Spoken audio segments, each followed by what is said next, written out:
mag-load ng signal gamit ang GCash Updated 2026. Open GCash app. Siguraduhin guys na may laman ang ating GCash account. Click itong load. Click subscription. Click itong signal. Huwag po itong signal play kasi magkaiba po ang signal at signal play.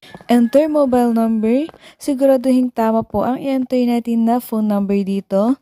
Yung mobile number natin, ang ilalagay natin dito, be sure na active kasi dyan nila isesend ang PIN number. Click next. Yan, pili po kayo kung anong load ang gusto nyo. Mostly po na pinapaload ng customer sa akin ay yung worth na 175, 200 at 300. So, click ko itong Signal Prepaid Load 175. Then, click Buy Now. Yan, 175 ang babayaran. Click Pay 175. Save natin itong receipt. Pagkatapos back.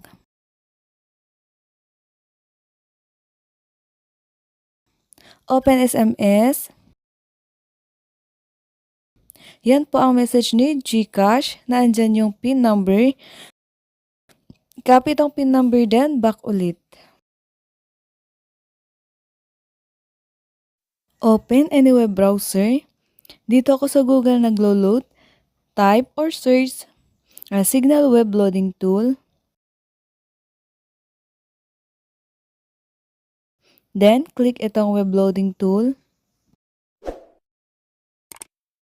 So, yan, web loading tool. Dito sa prepaid account number, ilagay dyan ang signal box number.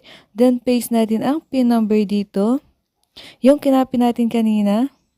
Next, enter dito yung CAPTCHA. Be sure na tama.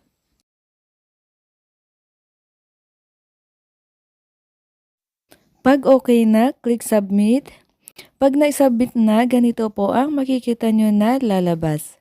So, yan lang guys. Thank you for watching and please don't forget to subscribe and click the bell button para updated kayo sa next nating tutorial video.